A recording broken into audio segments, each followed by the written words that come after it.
अस्सलाम वालेकुम। आज हम बात करेंगे क्रोमोसोम और डीएनए पे। तो ये एक सीरीज़ होगी हमारी 3-4 वीडियोज़ की या उससे ज़्यादा भी बन सकती हैं, जिसमें हम क्रोमोसोम से स्टार्ट करेंगे और फिर जेनेटिक इंजीनियरिंग तक और बाकी सारी जितनी भी डिटेल्स आती हैं उसमें हम डिस्कस करेंगे। तो देखेंगे जितनी वीडियोज़ में हम इसको कवर कर सके। अगर आप क्रोमोसोम्स या डीएनए को समझना चाहते हैं और आप प्रॉब्लम फील कर रहे हैं तो आप ये वीडियो की सीरीज़ देखिएगा, तो होपफुली आपको फ़ायदा होगा। हम बिल्कुल आज सिंपल से स्टार्ट करते हैं, बिल्कुल वेरी सिंपल कि क्रोमोसोम्स हैं क्या। क्रोमोसोम्स बेसिकली डीएनए से बने होते हैं और होते कहाँ हैं, हमारी बॉडी के हर सेल के अंदर न्यूक्लियस में क्रोमोसोम मौजूद होते हैं। अब क्रोमोसोम बेसिकली हर स्पीसीज़ में इसका नंबर डिफरेंट है।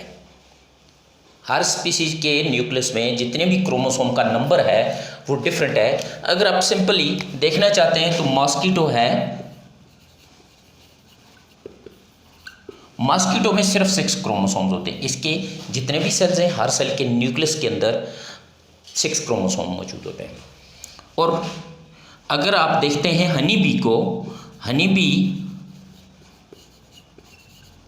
के अंदर 32 क्रोमोसोम्स होते हैं। इसी तरह शुगर कैन को देख लें,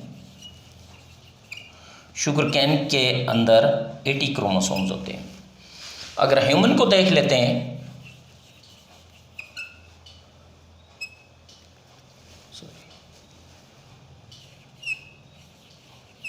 ह्यूमन के अंदर 46 क्रोमोसोम्स होते हैं।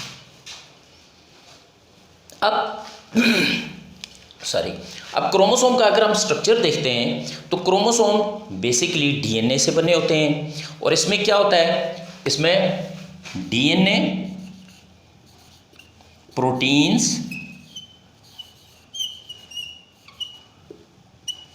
एंड समटाइम्स इसमें आरएनए भी मौजूद होता है। और अगर हम इसकी परसेंटेज देखते हैं तो हमें 40% इसमें डीएनए होता है, डीऑक्सीराइबोन्यूक्लिक एसिड, 60% इसमें प्रोटीन्स होते हैं और कुछ इसमें आरएनए भी मौजूद होता है।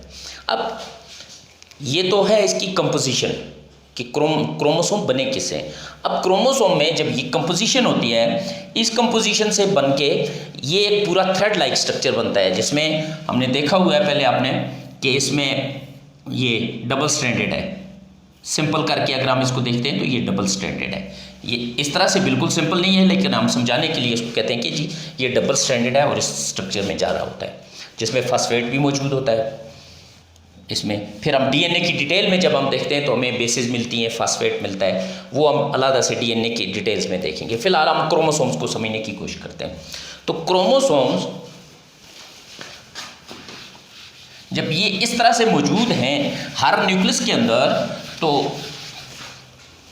फिर ये इस शेप में, ये एक शेप है, इस शेप में अपने आप को कॉइल करते हैं, सुपर कॉइल करता है डीएनए, तो एक क्रोमोसोम बन जाता है। क्रोमोसोम बेसिकली डीएनए की एक कंडेंस या सुपर कॉइल्ड फेज है, ये शेप है इसकी। अब इसकी ये जो है, इस एक पार्ट को, इसको हम कहते हैं क्रोमेटिड,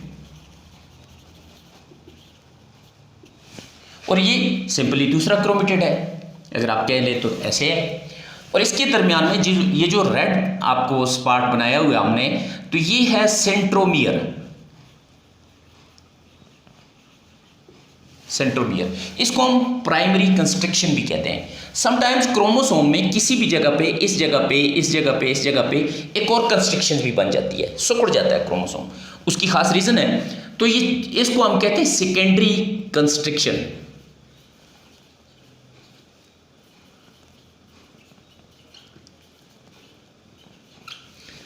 ये एक सिंगल क्रोमोसोम है, लेकिन जो चीज़ हमने देखनी है कि सेल के अंदर हमें जब मिलेंगे न्यूक्लियस के अंदर क्रोमोसोम, वो इस शेप में मिलते हैं हमें, डिप्लॉइड शेप में जो यूनिवर्स के अंदर हमें मिलेंगे। तो ये जो दो होते हैं, ये होते हैं सिस्टर क्रोमेटिड्स।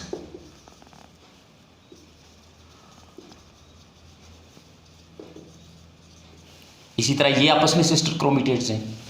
अब क्रोमोसोम्स की जब हम शक्ल देखते हैं, इसकी शेप देखते हैं, क्रोमोसोम, हाँ इसमें एक चीज़ और ध्यान में रखनी है कि क्रोमोसोम्स के जो इनके किसी भी न्यूक्लियस के अंदर जो उसकी तरतीब होती है, जो उसकी शेप होती है, इसकी स्टडी को हम कैरियोटाइपिंग कहते हैं। तो क्रोमोसोम को अब हम देखें अगर, तो ये तो एक क्रोमोसोम है। समटाइम्स हमें क्रोमोसोम, कुछ क्रोमोसोम इनकी बिल्कुल डिफरेंट शेप्स मिलेगी हमें न्यूक्लियस के अंदर। समटाइम्स कुछ क्रोमोसोम हमें मिलेंगे इस शेप में, एक क्रोमेटिड है, इसके साथ सेंट्रोमियर है, और दूसरा क्रोमेटिड जो है इसमें बिल्कुल हमें नज़र भी नहीं आता। तो इस तरह के क्रोमोसोम को हम कहते हैं टीलोसेंट्रिक क्रोमोसोम्स। इसी तरह ये बिल्कुल दूसरी शेप आप देखें, ये क्रोमेटिड है और ये बिल्कुल छोटा सा क्रोमेटिड इसके साथ है, ये सेंट्रोमियर है दरमियान में, ये इसीलिए रेड कलर से बनाया है, ये कंस्ट्रिक्शन है। और इसको हम एक्रोसेंट्रिक क्रोमोसोम कहते हैं। समटाइम्स हमें इस शेप में मिलते हैं, ये सब मेटासेंट्रिक शेप है, इससे थोड़ा सा बड़ा है क्रोमेटिड, लेकिन फुल इसके बराबर में नहीं है। जिस तरह ये क्रोमेटिड ये है, इसके बराबर इस साइड पे नहीं है, तो ये है सब मेटासेंट्रिक। और समटाइम्स हमें ऐसे मिलते हैं, ये शेप तकरीबन आप ये कह लें कि ये क्रोमेटिड इसके बराबर होता है। इस तरह की शेप को हम कहते हैं मेटासेंट्रिक क्रोमोसोम्स। अब क्रोमोसोम के अंदर इंफॉर्मेशन होती है, हमारी शेप कैसी है, किसी एनिमल की, किसी प्लांट की शेप कैसी है, किसी एनिमल या प्लांट ने फंक्शन कैसे करना है, ये सारी इंस्ट्रक्शंस इन क्रोमोसोम के अंदर डीएनए की शेप में मौजूद होती हैं। और एक क्रोमोसोम के अंदर इतनी सारी इंफॉर्मेशन मौजूद होती है कि अगर आप इसको इस तरह से देखना चाहें, समझना चाहें हम कि कितनी सारी इसके अंदर किस इंफॉर्मेशन होती है, तो कम से कम एक साइंटिस्ट जो है उन्होंने एक गैस किया हुआ है कि हम एक क्रोमोसोम के अंदर जो इंफॉर्मेशन अगर हम लिखना चाहें तो एटलीस्ट 280 बुक्स लिख सकते हैं। 280 बुक्स के बराबर इंफॉर्मेशन होती है, और हर बुक के 1000 पेज अगर हों, और हर पेज में एटलीस्ट 500 वर्ड्स हमने लिखे हुए हों, तो ये इंफॉर्मेशन होगी सिर्फ एक क्रोमोसोम के अंदर। तकरीबन अगर हम लिखना चाहें तो इतना कुछ एक क्रोमोसोम के अंदर मौजूद होता है। और इस एक क्रोमोसोम के अंदर जो डीएनए मौजूद है, डीएनए का जो थ्रेड है, उस थ्रेड को अगर आप इस तरह से जब हम उसको एक्सट्रैक्ट करते हैं, उसे मेजर करने की कोशिश करें, तो ये इसकी लेंथ 5 सेंटीमीटर के लगभग होती है, ओनली 5 सेंटीमीटर। और इस 5 सेंटीमीटर में इतनी इन्फॉर्मेशन मौजूद होती है। अब हर क्रोमोसोम के अंदर, तो अब डिपेंड करता है कि हर स्पीसीज़ में कितने क्रोमोसोम हैं, किस एनिमल में, किस स्पीसीज़ में कितने क्रोमोसोम हैं, तो उस हिसाब से इन्फॉर्मेशन होती है। अब हम ये देखते हैं कि ये जब इतनी इन्फॉर्मेशन एक क्रोमोसोम के अंदर मौजूद है, तो ये किस तरतीब से होगा।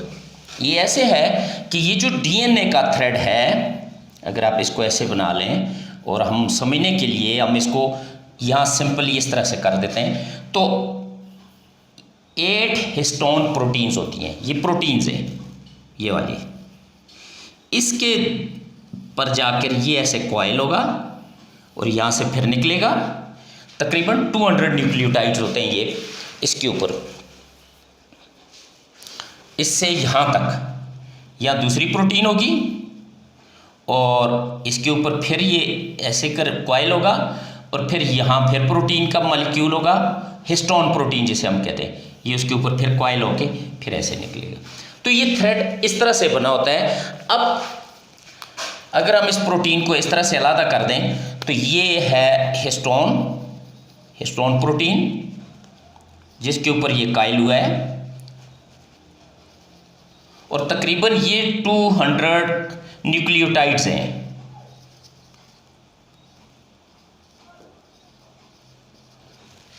ये भी 200, इसके बाद भी 200, इसी तरह हर 200 न्यूक्लियोटाइड के बाद ये कॉइल होगा। अब प्रोटीन्स पर नॉर्मली जो समझने की बात है कि ये कॉइलिंग क्यों होती है, इसमें कौन सा मैकेनिज्म इन्वॉल्व है, तो समझने की कोशिश करें कि प्रोटीन्स पर नेगेटिव चार्ज होता है। जितनी भी प्रोटीन्स मिलेंगी हमें बॉडी में, उस पर होगा नेगेटिव चार्ज।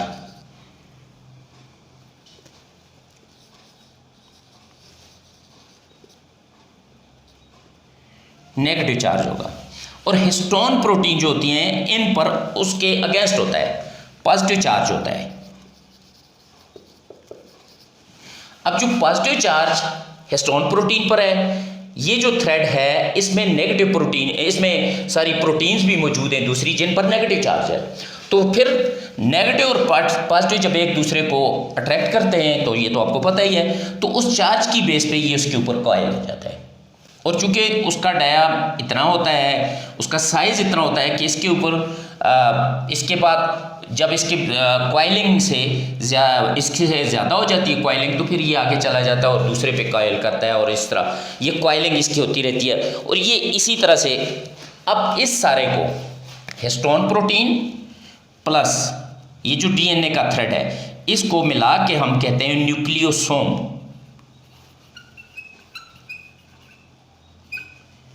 ये न्यूक्लियोसोम है जिसमें हिस्टोन प्रोटीन भी शामिल है, जिसमें डीएनए का थ्रेड भी शामिल है। तो अब होता क्या है कि ये जो प्रोटीन्स हैं, ये जो थ्रेड है पूरा डीएनए का थ्रेड बना हुआ है, ये समटाइम्स कुछ इसमें थ्रेड ऐसा होता है कि जो बहुत ज़्यादा कंडेंस होता है, वो लाइफ में किसी टाइम भी खुलता नहीं है, ओपन नहीं होता है। सो वो प्रोटीन का, क्रोमोसोम के अंदर प्रोटीन का, डीएनए का वो हिस्सा जो खुलता नहीं है उसको हम कहते हैं हेट्रोक्रोमेटिन। हेट्रोक्रोमेटिन।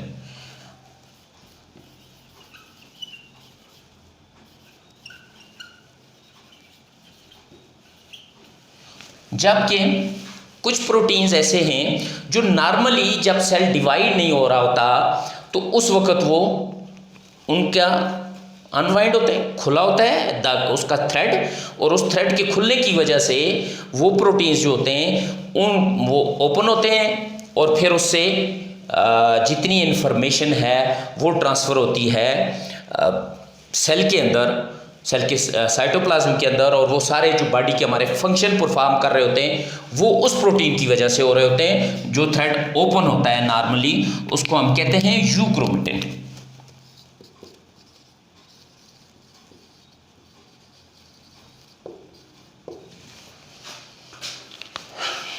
यूक्रोमेटिन रिस्पॉन्सिबल है हमारी सारी जो इंस्ट्रक्शंस हैं, हेरिडिटी इंस्ट्रक्शंस हैं, वो ट्रांसफ़र करने में रिस्पॉन्सिबल है। सिर्फ वो पोर्शन जो यूक्रोमेटिन का पोर्शन है। जो हेट्रोक्रोमेटिन है ये तो मैंने कहा ना कि ये तो कंडेंस फॉर्म में हमें मिलेगा।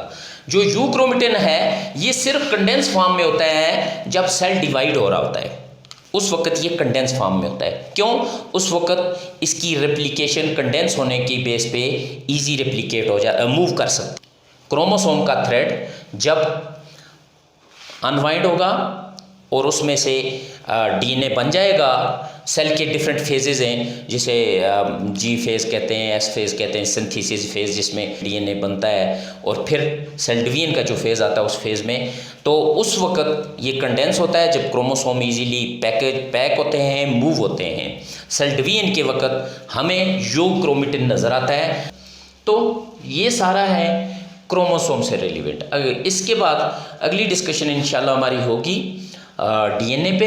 डीएनए की डिटेल पे बात करेंगे हम कि डीएनए किस तरह से बना है, इसके अंदर जीन्स कैसे फंक्शन कर रहे होते हैं। तो साथ रहिएगा नेक्स्ट वीडियो।